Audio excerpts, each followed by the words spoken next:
Thanks for joining us at the Business Growth Café, where each week we select from a menu of topics for a focused discussion with an industry expert to provide insights that can impact your business's growth.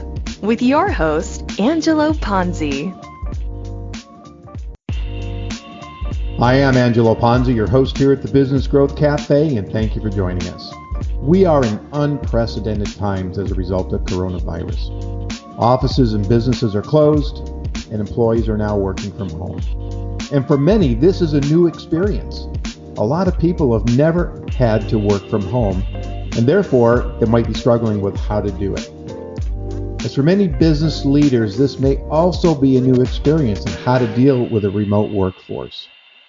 Well, today at the Cafe, I'm going to be speaking with Kimberly Layne, CEO and founder of Kimberly Connection Company, about improving broken cultures through connected leadership, and how leaders need to engage with their remote employees, especially during this crisis. Kimberly, welcome. Thank you, Angelo. Really great to be here.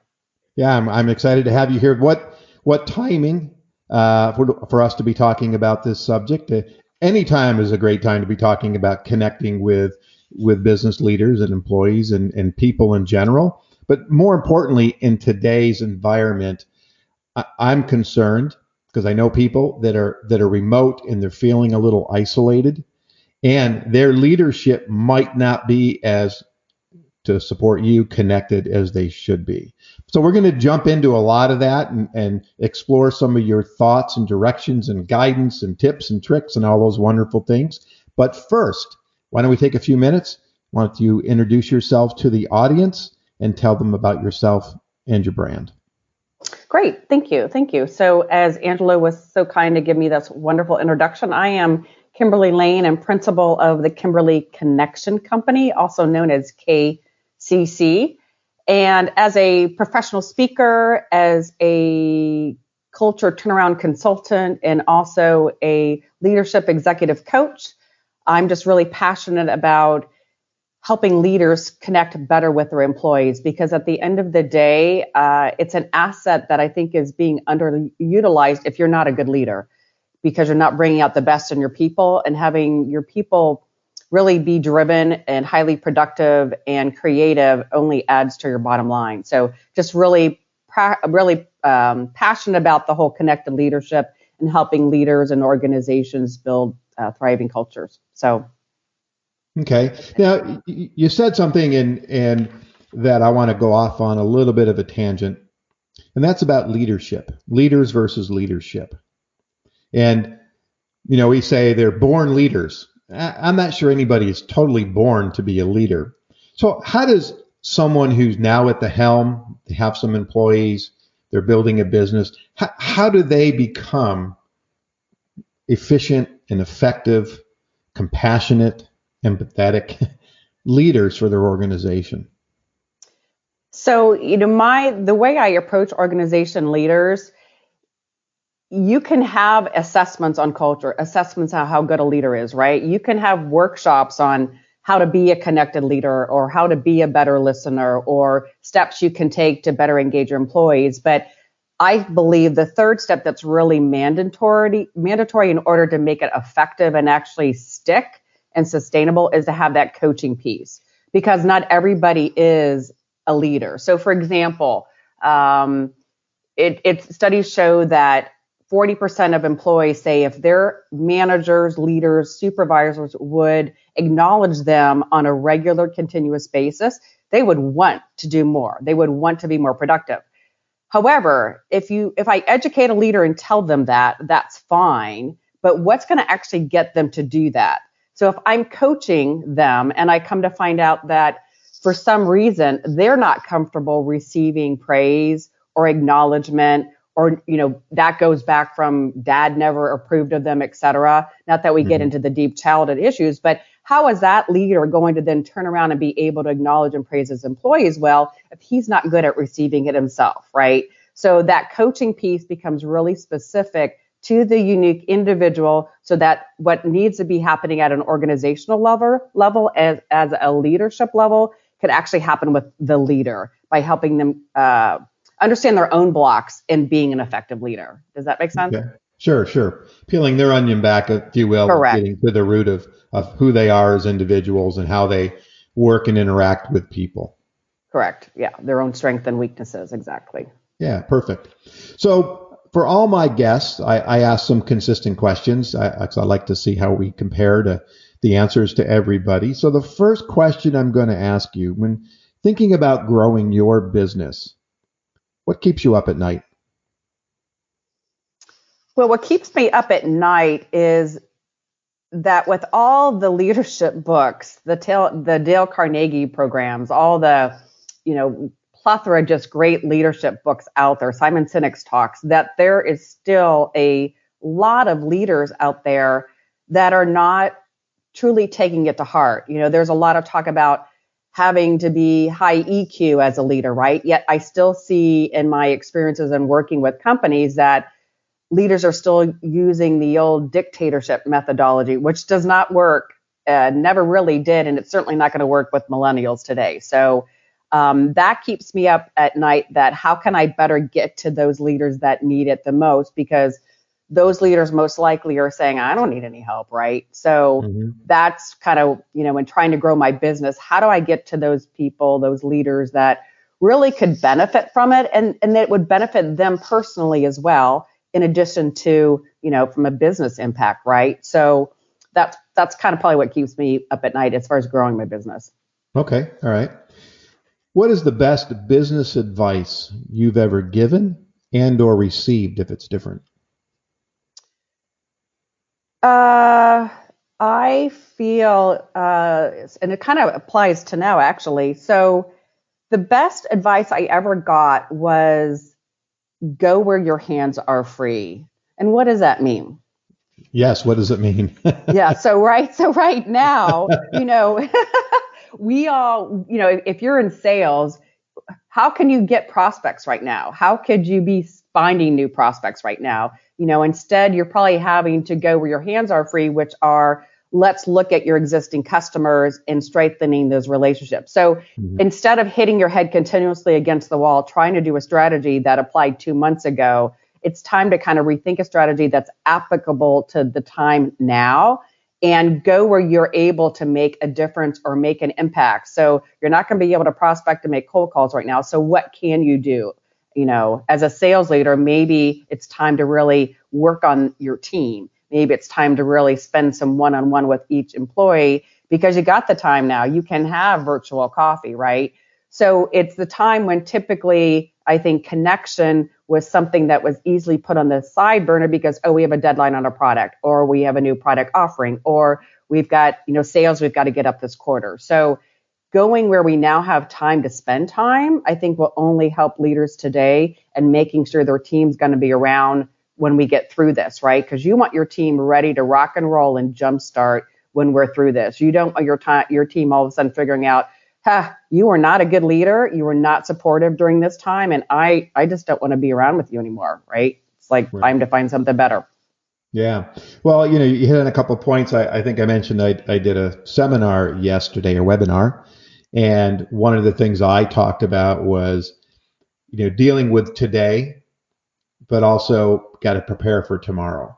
So this was an opportunity to really step back, get out of your own head, get out of the boardroom and talking to yourself, get out there and speak to your customers and utilize that information and understanding their needs and wants, right? So looking at their emotional being as opposed to demographics. So you want to understand who they are.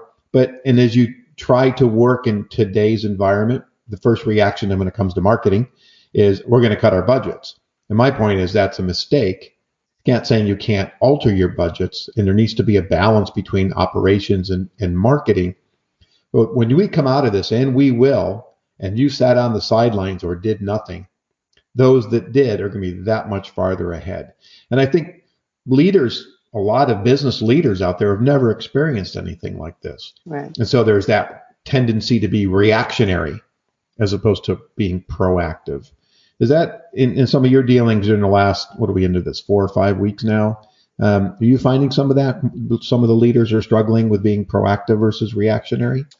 Yeah, and I'm always fascinated by neuro leadership, and David Rock, he's CEO and founder of the Neuro Leadership Institute, and he's got a great interview where he talks about the effects of COVID-19 on leaders, and he's actually coined the phrase neuro leadership. But it's if we're not, so he talks about if we're always operating in fear, that's using one part of your brain, right? So if we as leaders are fearful about what is it going to do to our business, my family, the economy, all that uncertainty we can't put our hands and arms around and control, right?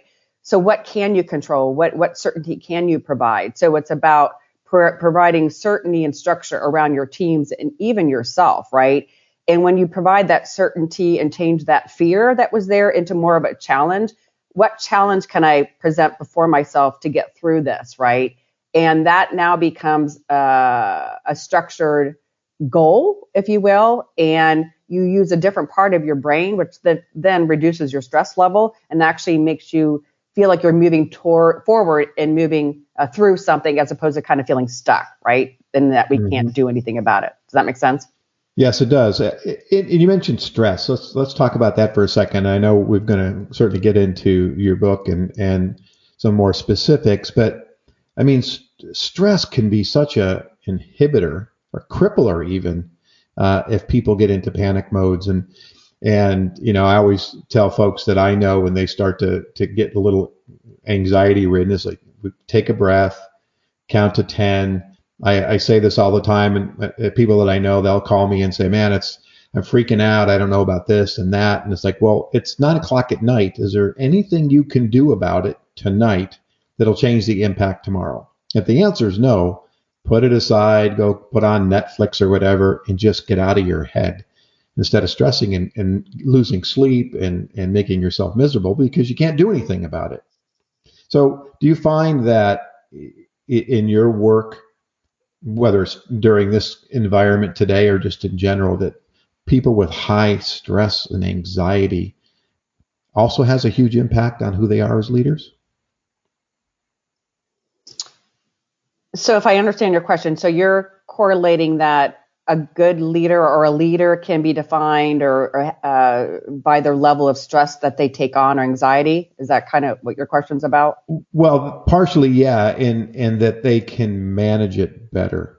Correct. Yeah, no, that's true. Yeah, because as a leader, most likely you're forging through, weeds. You're forging through the forest. You're the one taking the lead, not knowing all the answers, right? Not knowing exactly what's going to happen, but you have to take action, right? And you have to build confidence with your team and your employees. So you've got to move. You've got to move forward and surround yourself with others that have good knowledge. If you don't have it, admit that you could make a mistake and, then you learn from that and you reshift and pivot and whatever you need to do. But yeah, I think you, as a leader, you have to be able to manage your anxiety and your stress. And, I right now I'm doing a lot of coaching and speaking to self-care as a leader, right? So, because if you're not taking care of yourself, you're not available or in the best spot for your team mentally, right?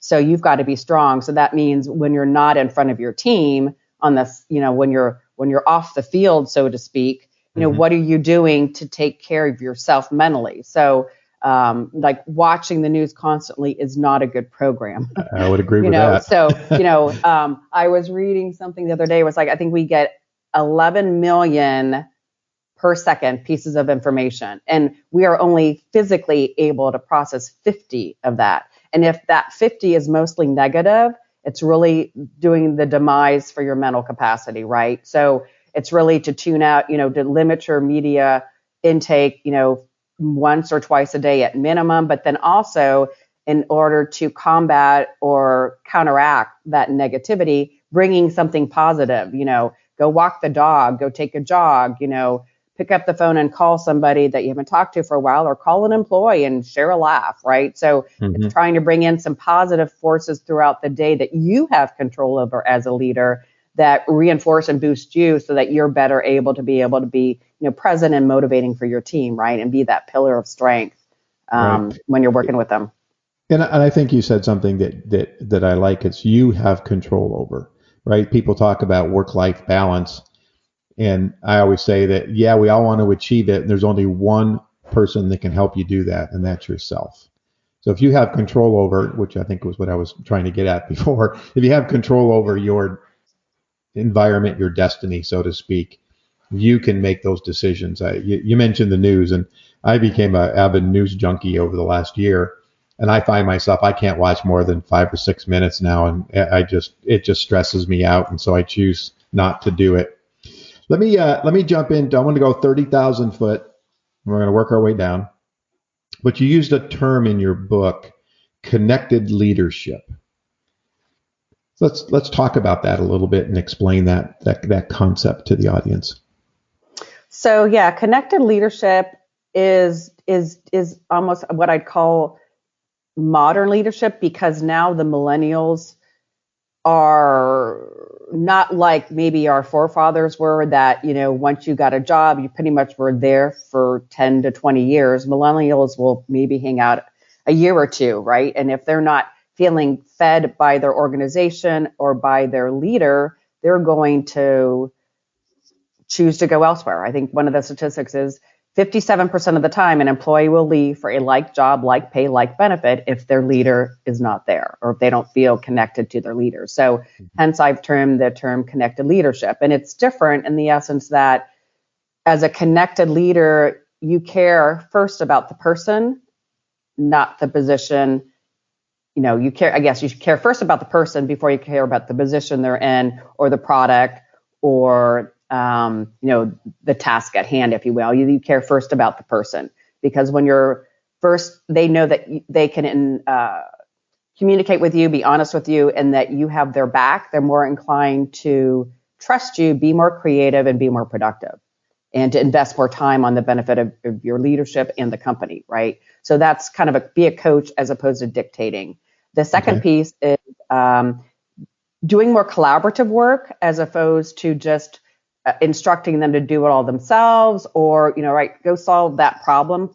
You've got a problem with trying to get that client. Well, go solve that problem, as opposed to how can we brainstorm together and come up with a better way to maybe go after that prospect. Let's collaborate that, or let's collaborate on your growth and development plan, right? So collaboration, again, as opposed to, and letting them to have their own input into their development or to solving a problem, is much more appealing to millennials and to really anybody these days.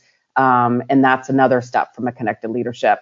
The other thing too is just, transparent communication. I cannot say that enough. It's about, and it has to be bi-directional, right? The communication has to, say, for example, if unfortunately there's a lot of people being furloughed, it's horrible right now, and my heart goes out to them. And I'm praying that for those people, when they're able to find another job, it's a better fit for them, or they're making more money, or something positive happens. But that being said, being able to have difficult conversations and be able to have constructive criticism with your employees is really important, so that it's honest, or in that transparent communication. If there is going to be a layoff, you're very upfront about it so that people have answers. When we don't have answers, guess what the human nature does? We make up the worst scenario, the worst case scenario. So by being transparent in your communication and giving as much information as you can right now, maybe you don't have all the right answers, but you share what you know and you say what you don't know. And that only builds trust with your team, and they're willing to stick in there with you. So those are probably the top three, I would say. So it's coaching, it's collaboration, and it's transparent, honest communication. Okay. Now, on the flip side, if we look at the current environment where a lot of people are working from home, there's also a kind of opposite factors that might be impacting those work at home employees that have never really been there before. So are there the same kind of 3 or 4 factors that might be impacting them? And I think one of them you had mentioned, and I'll start this conversation off, is with isolation. So that was one of the ones I think you mentioned. So why don't, if you got a few of those you want to talk about as well, I mean, as people that are working at home, that what they might be feeling. Yeah. So, it's one of the reasons too why I really enforce connected leadership, or passionate about it, just because leaders and their relationships with their employees have the greatest impact on that employee's happiness. It's not necessarily the company. It's that direct day-to-day interaction with their leader that determines that employee's happiness. So if I can help more leaders have connected leadership and have connection with their employees, that's going to only increase the level of happiness with your employee and hence also address the isolation piece. With what's going on with this time right now, typically, with the uncertainty and with the lack of control breeds anxiety, right? And we all have this underlying current of anxiety and some days it's worse, some days it's better. But put on top of that, the fact that now people are being isolated at home or have never worked from home before and they're by themselves, and coupled with the fact that you can't touch anybody, hug anybody, which has traditionally been an outlet when we're in crisis, only adds to the level of anxiety and feelings of depression and isolation that your employee may be feeling now working from home for the first time. So it's a big deal. It's really has made this crisis that much worse by the fact of this isolation, this forced isolation, inability to touch each other and to hug each other and to give any kind of emotional support. I mean, typically there would have been community vigils or church gatherings or hugs, right? We just can't do any of that. And even as a leader, so that's, I guess, the best hug you could give as a leader right now is literally having at least once a week a 90-minute phone call or a 60-minute phone call that's specifically with just that employee. And it begins with, how are you really doing? And listening. Sure. So, Sure. And how can I help you? And what's your biggest challenge right now? And how, and hopefully you're building that relationship of trust that they can really sincerely tell you what's going on. Well, I'm having trouble because I feel isolated or I'm constantly distracted. And so, this is where you really have to be a coach as a leader right now to help them get just to manage their schedule maybe, or manage their distractions, or help them to be able to be focused to get a response or an RFP done, write something. So It's a challenging time. There's, prior to this, there was a statistic that I would quote in presentations, and that is something along the lines of 85% of the American workforce is either disengaged or unhappy in their job. So we go into this self-isolation or forced isolation with 85% of their workforce already being unhappy and disengaged. Any predictions? I'll use the word prediction. We're becoming, what do you call those? Psychics. Psychics, yeah. About what you think's what it's gonna look like when we come out of the other end. And I know, again, that's just not counting the people who are being laid off and furloughed and right. things like that. So I want to be addressed to that. Yeah. Yeah. I mean, it's just a weird situation if you really think about it, that so many people were unhappy anyway.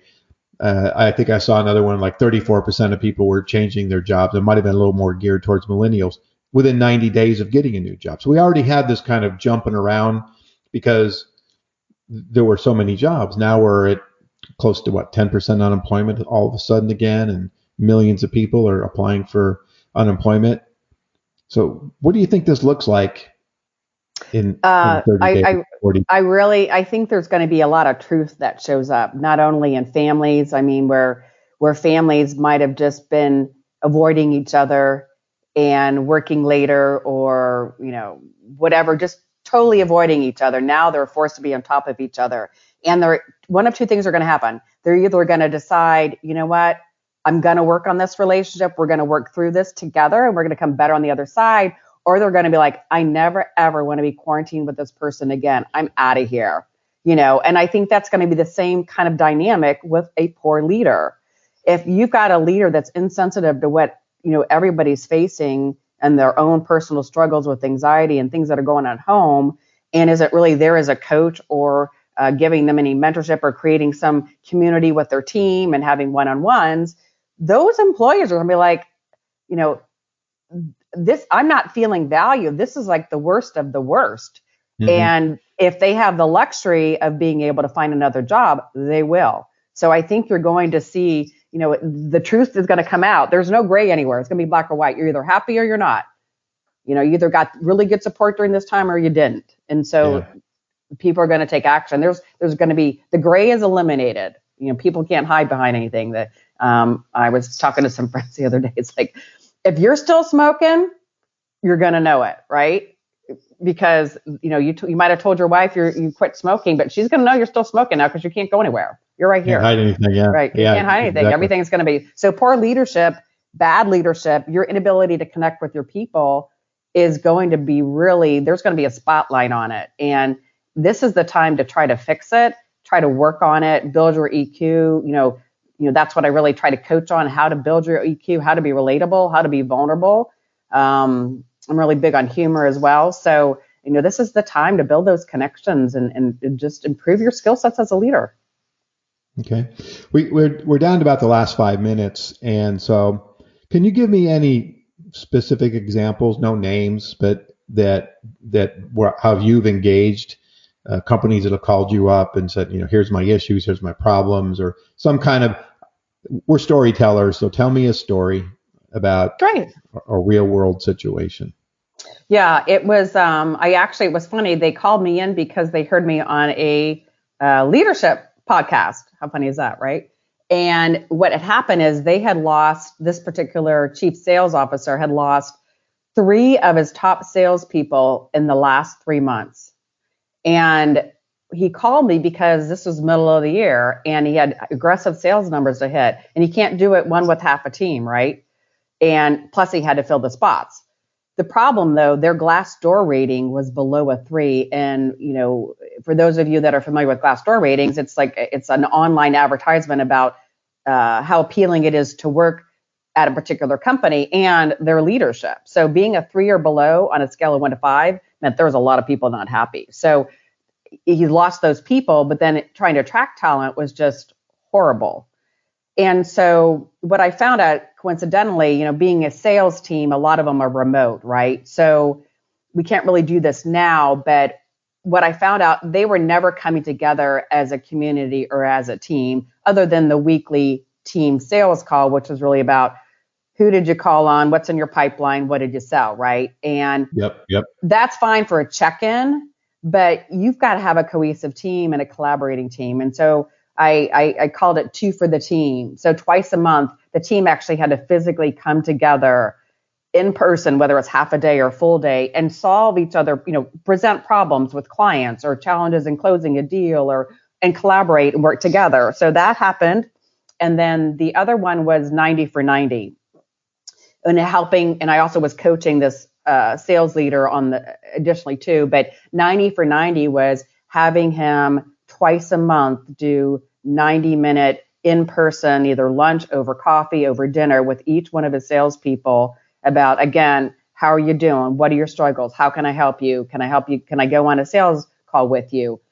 Because he wasn't doing that. He was just taking the reports, right? What are you selling? When's it going to close? XYZ, and not really, again, building the people that build your business. And so within 90 days, his Glassdoor rating he wanted to go from a 3 to 4. I made it go from a 3 to a 5, or I should say his new leadership, his new culture, and he was able to attract the new 3 people and the new people. And sure enough, he had a winning year and a winning team. So I think, again, connections are the quickest thing we want to push away when we don't have time. Yet it's probably the one thing you can do that you'll get a return on much greater than if you just sat there and did 20 more emails at lunchtime. Go take an employee to lunch, go have some coffee together and get to know them and get to know what they're struggling with and help them. So. Yeah, I've gone back to some old fashioned ways of doing business, like picking up the phone and actually calling somebody as opposed to sending them a text or sending them an email and assuming that because I sent it, it was done. I was dealing with somebody yesterday and they said, well, I sent you the email. And I said, I didn't get it. Well, he was right. He did. But he attached it to like a 15 email string. Wow. And it was just buried in there somewhere. And so I never got it. And fortunately, I was looking for it. So we found it. So I think that I agree with you that connection and really getting involved and taking the time, it goes so far for people, especially considering because of technology and how disconnected we are. We have to work hard to get connected. It's like telling the kids, quit quit texting the girl for a date, pick up the phone and call her. Exactly. Right. You'll get so much farther along. You'll get that date 2 weeks sooner. There you go. Yeah. All right. So last few questions, or last question. So we've covered a lot of topics today, and really the concept of the show, of course, is about business growth and helping companies achieve that. So to sum up, give me, I'll say 2 or 3 pointers or connection corrections that you can give my listeners to help them down their path to growth. Great. I've got 16 connection corrections in my book, and I have them actually as one of the last, I think, appendices. It's if you wanted to print it off and actually put it in your office and put it up on the wall. I think it's constant reminder of things you can do daily to improve connections with your team. So one of the things I'm really passionate about, and I'll be honest, my book got launched in February, and there's a whole chapter talking about the power of digital technology in a good way, but then also in a negative way, because when we're texting and when we're emailing individuals or colleagues or peers, that we're taking the emotion out of it. That's just an objective exchange. But when you pick up the phone, like you like to do, Angelo, like I love to do, or you have an in-person meeting, and Zoom right now is the best we've got, that is a emotional exchange that adds to the connection bucket versus sending someone an email or a text. I was concerned with the time we're in, that digital technology was going to really be powerful and be able to, especially with Zoom being so prevalent and WebEx, that it was going to be a replacement or people are going to feel like it was a good replacement. It is right now a decent replacement, but I just read something on the Wall Street Journal that Zoom does not replace human connection for this very reason. They did a study where they had babies who had their mothers or a parent would speak to them in a new language, and did this over the course of a month. The baby learned the new language by having that parent there in their presence, communicating and eye exchange and noises and coos and whatever. They did the same test with a Zoom or WebEx. Baby learned nothing.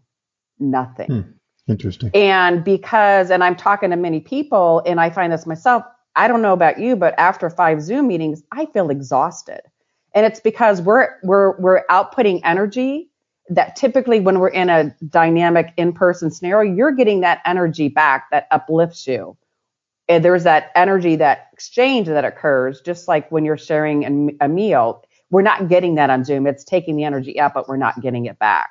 So again, it's, I'm so thankful we have this technology right now, but at the end of the day, people are going to crave human connection, want to get out there in person, hug each other, have coffee together. So, I guess my point as far as advice is, be very conscious during this time about how you choose to engage with people. That, if you're on a Zoom, make sure you're looking at them in the eye, you're asking questions, you're acknowledging, you're head nodding, things that you would do in person, right? Don't multitask, Exactly. Don't be looking at something else. Be truly present, be really listening, and that eye contact is so important. And if you have an opportunity, instead of texting somebody, pick up the phone and call. When you feel like you're struggling and it's a blur, pick up the phone and call somebody and get that one boost of connection, from somebody that you care about, a friend or a colleague, or, that just, it means a lot to people when you pick up the phone. Okay. It does. Well, we are out of time. So why don't we tell the listeners, tell the listeners how they can contact you, purchase your book, your website, your LinkedIn, all that good stuff. Great. So it's Kimberly Connection Company, if you want to just Google that, but you can certainly email me at kcc@Kimberly-Layne, Layne.com. My profile on LinkedIn is Kimberly Layne, Layne.com. That's probably the best way to get a hold of me. I'm really here to help anybody that's really struggling with their anxiety levels or struggling with just how to flip it so they're more effective as a leader during this time. So feel free to reach out. I look forward to helping you out. Thanks, Angelo, for this opportunity. Oh, thank you. It's been wonderful. And thank you for listening out there in Cafe Land. You can find out more about me, read my blogs, or view my show videos, or sign up to receive more information at theponzigroup.com, or certainly connect with me on LinkedIn. And if your business is ready for growth and you need a CMO, but you're not quite ready for a full-time person yet, connect with me. I'd welcome the opportunity to explore the benefits of using a fractional CMO. And lastly, please subscribe to this show. And if you're already a subscriber, I encourage you to ask others or suggest to others to sign up and subscribe as well so they can benefit from content like this great content we heard today. You can find out more at thebusinessgrowthcafe.com, or you can subscribe to any major podcast platform. Join me next week for lunch at the Business Growth Cafe. Thank you again. Thank you for listening to today's discussion at the Business Growth Cafe with your host, Angelo Ponzi. Take a moment to subscribe to this podcast and visit our website at www.businessgrowthcafe.com. Read Angelo Ponzi's blogs at www.theponzigroup.com.